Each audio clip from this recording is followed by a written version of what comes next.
ঝালকাঠিতে dengue রোগীর সংখ্যা বাড়ছে, সেখানকার খবর জানাতে যুক্ত হচ্ছেন সহকর্মী তরুণ সরকার। তরুণ, এখন পর্যন্ত কতজন ডেঙ্গুতে আক্রান্ত হয়েছে এবং তারা কি পর্যাপ্ত সেবা পাচ্ছেন কিনা, এবং এডিস মশা নিয়ন্ত্রণে কি ধরনের উদ্যোগ দেখছেন প্রশাসনের? তৃষা, প্রতি বছর বর্ষা মৌসুম এলে কিন্তু ডেঙ্গু রোগের প্রকোপটা বাড়ে। এবছরও কিন্তু ডেঙ্গু রোগের প্রকোপ বেড়েছে। তবে যে বিষয়টি স্বাস্থ্য বিভাগ থেকে জানিয়েছে সেটি হচ্ছে যে ঝালকাঠি জেলায় গত জানুয়ারি থেকে এ পর্যন্ত মোট 20 জন ডেঙ্গু রোগী শনাক্ত হয়েছে। তার মধ্যে শুধুমাত্র এই জুন মাসেই, অর্থাৎ এই জুন মাসের 1 তারিখ থেকে 18 তারিখ পর্যন্ত 13 জন রোগী রয়েছে।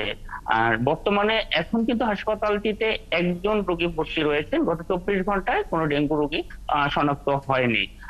দিশা, চিকিৎসার ব্যাপারে যেটি জানিয়েছে civil surgeon doctor Humayun Kabir, যে ঝালকাঠি ডেঙ্গু রোগের যে চিকিৎসা রয়েছে সেই চিকিৎসায় কোনো ঘাটতি নেই, পর্যাপ্ত ঔষধ রয়েছে এবং চিকিৎসকদেরও মানে যে চিকিৎসকরাও ঠিক মতো চিকিৎসা দিচ্ছেন।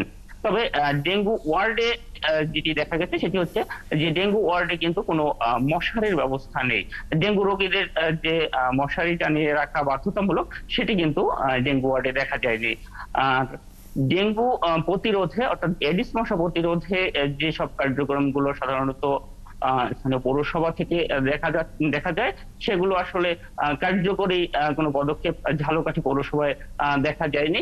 আর তারা যেটি নামমাত্র যে কার্যক্রম পরিচালনা করে থাকেন, যে অভিযোগটি সাধারণত প্রায়শই যে শোনা যায়, তো এ ব্যাপারে পৌর কর্তৃপক্ষের সাথে কথা বলেছি। পৌর কর্তৃপক্ষ যেটি জানিয়েছেন, তারা বলেছেন যে প্রত্যেক দিনই তারা তাদের মৎস্য নিধনের কার্যক্রম পরিচালনা করে। তবে বর্ষা থাকলে সে সময় তারা এই কার্যক্রমটি পরিচালনা করতে পারেন না।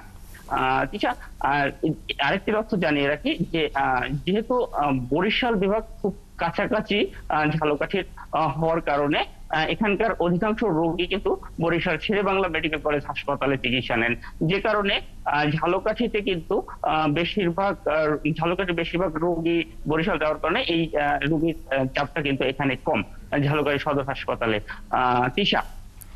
তরুণ, ধন্যবাদ আপনাকে। আপনি আছেন সেখানে, খোঁজখবর রাখতে থাকুন। নিশ্চয়ই পরবর্তীতে আমরা আবার আপনার সাথে যুক্ত হব।